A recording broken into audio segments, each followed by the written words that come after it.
MJ movie reviews back again. The man cave is pretty much completed. I do have one questionable piece of memorabilia behind me. Take that as you all may. I don't give a damn. I put it up anyway. With my review of Bad Boys for Life. Okay, guys. Um, I did not do a review for Bad Boys 2, but I think I've made my feelings quite clear about how I feel about Bad Boys 2. And I do have a review for the original Bad Boys that I put up, I believe, in 2016. It is on my channel. You guys can scroll through it.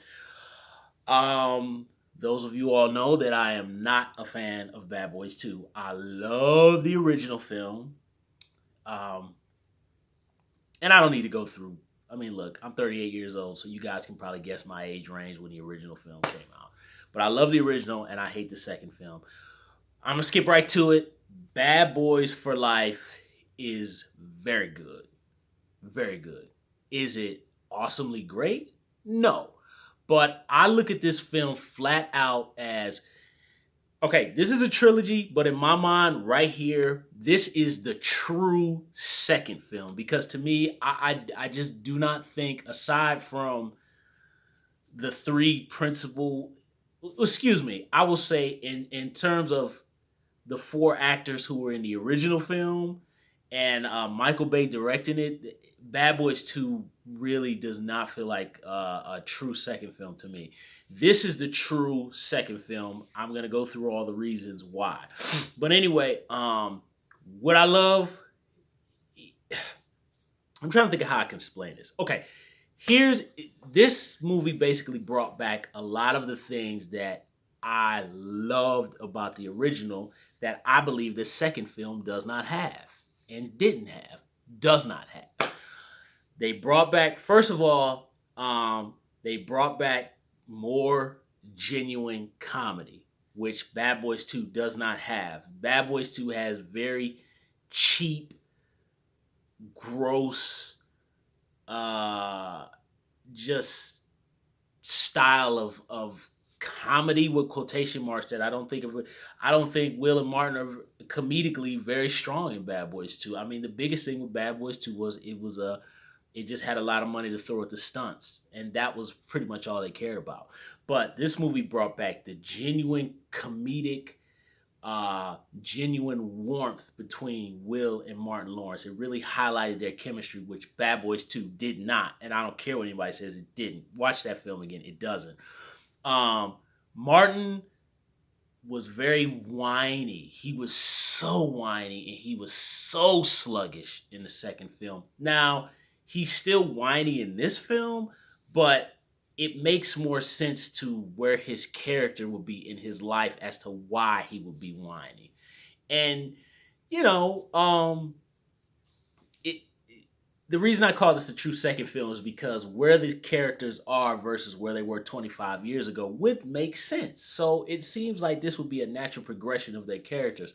I don't think the characters had any type of there was nothing in Bad Boys 2 outside of just big stunts. That's just all it was.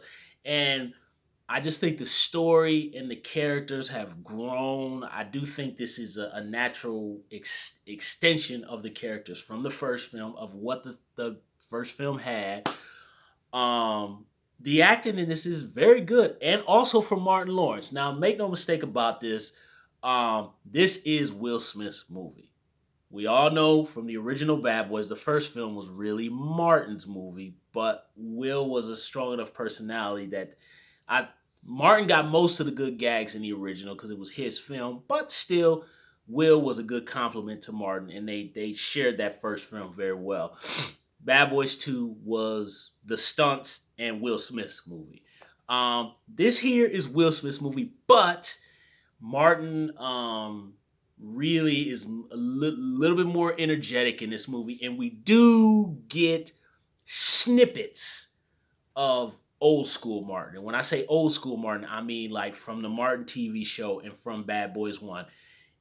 And I do mean snippets and pieces. We do not get old school, energetic level 10 plus Martin. That's never going to happen again. I understand that. He's a much older man. I believe he's had, personally, the actor Martin Lawrence has had medical problems. So he can't be 32-year-old Martin Lawrence. I get that. But, you know, digressing a little bit, kind of like when we saw Eddie Murphy do his comeback to Saturday Night Live, how Eddie wasn't old school Eddie Murphy, Beverly Hills Cop 48 Hours, but you did get snippets of him in there. So, Martin is not gut bustingly funny in this, but he does have some gags that bring out that real old school Bad Boys One Martin, thin line between love and hate kind of improv Martin. It comes in snippets, but when he hits, he does hit some good ones in there. So I like that. And the comedy was just, it came back more to the natural improv type nature that had the first that was in the first Bad Boys, and I love that they brought that back. And also, what I loved about Bad Boys One, which they brought into this one, was that the improv comedy came from the situation. So it wasn't like in two when they're infiltrating drug dealers' mansion, and then you just see two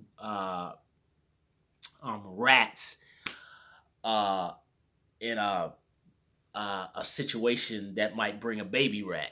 Which I was sitting in the theater like I was like, what am I watching? What? And that still ticks me off, that gag in that movie. There's many other gags in that movie. Ugh, man, I hate Bad Boys 2. I'm sorry. I don't care about the stunts. I really hate it. But they brought back a lot of that in this movie. That they brought Will and Martin brought their improv, but they weaved their improv into the situation in the scene, which they brought that back. Um, Now here's the thing. And Will Smith's performance in this is very, very well done too. So you got a natural progression of the characters, more mature performances, the old school improvisational comedy of the original film, and more genuine chemistry. What I like is that they brought down the budget in this movie, so this kind of does come back to the more lean kind of smaller nature of the first film. So it does have that stylishly shot, um weaving in Michael Bay isms, but doing its own thing as well. So it weaves in a lot of the own, and these two directors, Bilal and Bilal, whatever their names are, they create the new for them. So they weave the two together, which I thought was very well done. Joe Pontiano, Joe. How should I be messing up the man's name? I've been getting mad at all the reviewers messing up his name. Anyway, the Fratelli brothers from the Goonies. It kills me. Excuse me, digressing people. I've been watching all these YouTubers reviews, and it kills me how everybody's like, I think he's done a lot of things. Are you guys kidding me? He's one of the Fratelli brothers from the Goonies. Are you guys serious? Like, it boggles my mind. Like, I see these channels that got a thousand million reviewers, and they don't even realize that Joe Pontiano is the Fratelli brothers from the Goonies. I think he's done a lot of stuff. He's the Fratelli brothers from the Goonies. How do you not know? And he's done many other things. I'm not even gonna get on it, man. Whatever. I don't care about my YouTube channel. I just do this for fun now. Whatever. Anyway, his performance is great in it. He plays the captain role. Matter of fact, I thought he played the captain role pretty good in the second film, even though everything else around him was. But anyway, he's good in the movie. Teresa Randall, who played the wife in the previous two movies, she comes back. She doesn't have much to do, but she's very good here. They brought back Reggie from the second film, so there's kind of a couple nods to the second film that I'm not too pleased with. And the Reggie gag in the second film, everybody seems to think is very, very hysterical, and in reality, it's not. It was a very cheap gag, and I felt that's my biggest issue with the second film, is that I felt the comedy was cheap. I just felt like the caliber of lowbrow comedy that they had in the second film is way beneath Will and Martin because they're such skilled comedians. And anyway, they brought back Reggie in it. At least I do like that the guy actually had a more dignified scene in this film versus what he was subjected to in the second film, which I mean, it was kind of funny when Will Smith was like, "Hey, you ever with a guy?" And then he kind of goes, "You want to?" Will Smith's leer in his eye, that was funny, but But anyway, so we got back to the original style of comedy of the first film, natural progression of the characters. We got a tighter movie where there's not as many action sequences, but that's okay. It's a little bit smaller. The action sequences are a little bit kind of more direct into it. There's not as many cuts. Oh, thank you, Lord. There's not as many cuts. Uh, it's just a tighter movie. Now, some people said they thought it was slow. I'm not really sure why you all felt it was slow, but I guess this is just the generation of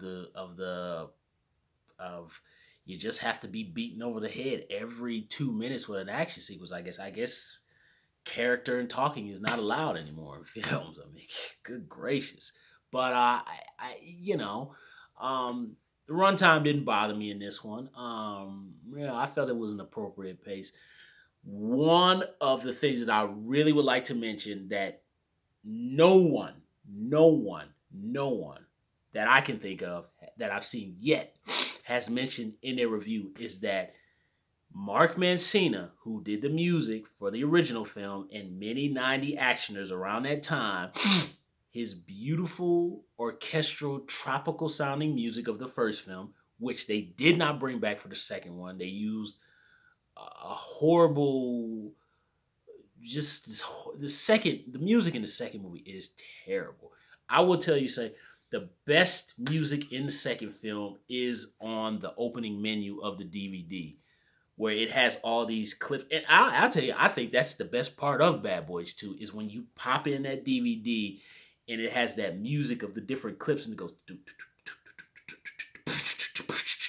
and it's got all these images that go. That's the best part of Bad Boys 2 to me. Is the opening of that DVD. Excuse me, y'all. But anyway, they bring back the Mark Mancina cues in this movie. Dun, dun, dun, dun, dun, dun, dun, dun, and they bring about multiple times throughout the movie. They don't do like digressing Live Free or Die Hard where they do one Michael Kamen cue throughout the movie just to say, hey guys, remember there's no blood and there's no cursing and this is neutered down for the kids, but this kind of sort of is a Die Hard movie. No, no, no, no.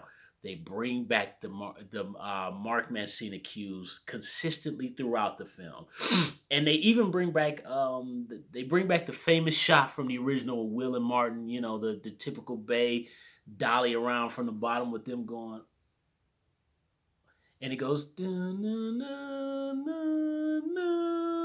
brought that cue back, and I was in the theater like. It, it took them 17 years to get this right. I mean, I'm a big stickler for when you make sequels to carry. Now, I'm a big stickler for this. Carry the same actors to play the same characters, carry the same music. That's why I love the first four Lethal Weapon movies. Same actors, even the bit parts, same actors, same music. Michael Kamen, same director. Carry it, and even if you bring in a new director, at least try to mimic some things. But these guys did enough where um, they brought in stylistic choices, the comedy, some of the Bayisms, the shots of Miami, which harken a lot back to Michael Bayisms. But one thing that I'm glad that did not carry over from the second film was the obnoxious comedy, just the overuse of editing and just dolly shots for every freaking thing. Like, I mean, if a character is just putting a quarter in a vending machine, it has to be a dolly shot. I don't need a damn dolly shot just for a character. Oh, excuse me. I'm sorry, my nose. I don't need a dolly shot just for a character to put a quarter in the vending machine. You don't have to do that. Sometimes you can just, and this movie just breathes. There's not so many cuts. Martin and Will are just sitting there and talking, and the camera sits there. Oh, it was such a relief to watch this movie. My head did not hurt. Bad Boys 2 gives me a freaking migraine, man. I'm telling you, I hate that movie so much, man. I really do. I really hate it. Um, but that's my biggest thing is that I love the fact that they toned down some of the action. It had a much better pace to it. Some movie reviewers disagree. I thought it was perfectly paced. It was fine.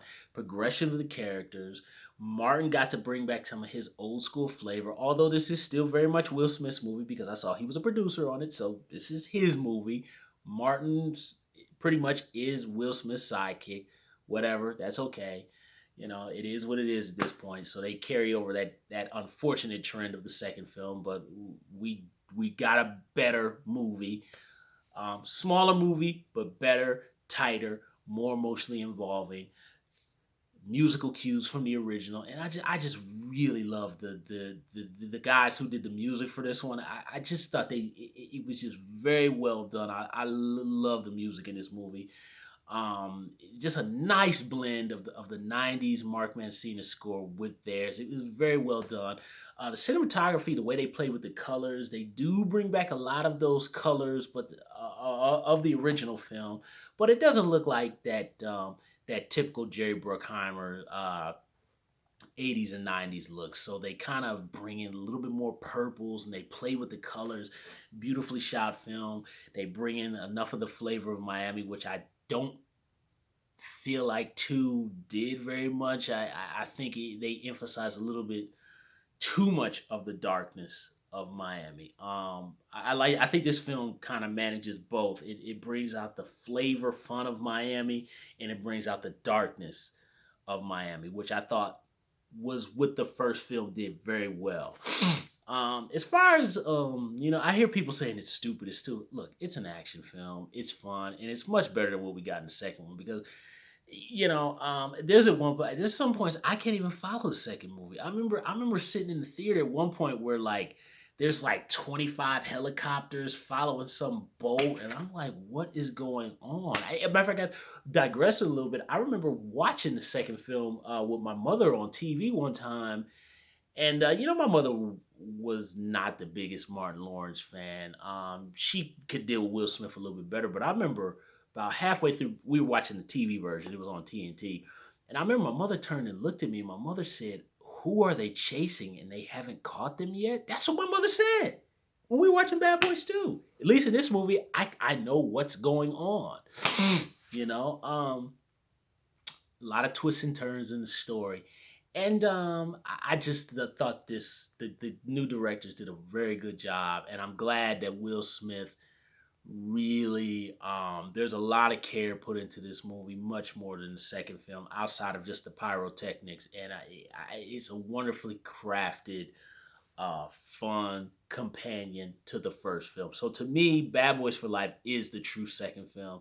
You don't even. I mean, you could watch the second film if you want to, but I just to me the second film doesn't even exist. This is the true Bad Boys 2, in my opinion. This is the movie that I wanted 17 years ago.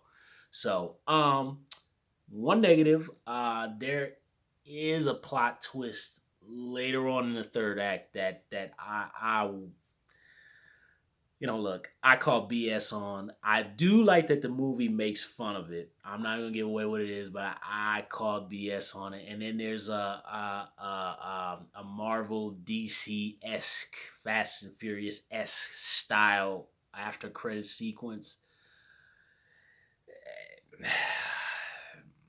Just no, no, no. That's all I'll say is no. Don't do it. Don't do it. Slight negative. There is a lot of green screen work. If there's anything and I'm happy that Michael Bay didn't direct this because it would just be more like the second film. I mean, you guys just saw his Six Underground movie. I hated that movie. I think the best movie Michael Bay has done in years, honestly, has been 13 Hours. That's been the best, and that was very well done. But I just I hated Six Underground, man. I hated. Again, I like the pyrotechnics, but I just don't like that Bay is so unrestrained now, and I think that's what Bay lost after he did Armageddon. There was no more restraint, and that's why I hate Bad Boys 2. It's just a completely unrestrained. It's over top with the cruelness. It's over top with the action. Everything is here. It's not brought down and more thought out. And it's just Michael Bay is just unrestrained. If you have nothing to stop you, it's that's just what Michael Bay's movies have become.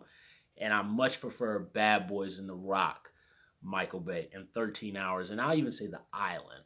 But I'm happy he didn't direct this movie because these guys have a sense of restraint, and the budget was lower, and I'm happy. But you know, but the only thing that would have been better is that Michael Bay would have got all practical stunts on the car chases, and there's a lot of green screen here that looks bad. It doesn't look good, and there's a couple CGI fight scenes that you know really look.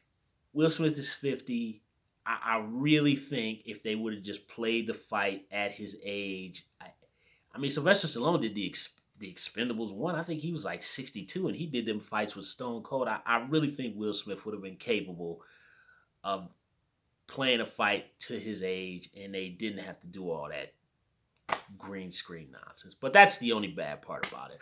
So all in all, I've been hearing people saying, "Oh, this is a 9 out of 10." Nah, not to me. I would get a very, very, very, very, very high 7.8. It's almost an 8, not quite there because the stuff with the CGI and Martin being relegated to sidekick, that still kind of rubs me the wrong way. But it's still very high rating and a true sequel to the original film. So I highly recommend Bad Boys for Life, guys. It was a lot of fun. It's just I had a great time, and it was a breath of fresh air after the I don't know, assault on my senses. That was the second film. Thumbs up to the video, subscribe to the channel, thumbs up, leave comments down below, hit the little bell, do whatever you want to do. I don't care about my channel anymore. I'm just sharing my opinions on movies and stuff and whatever. RMJ Movie Reviews, I'll see you soon.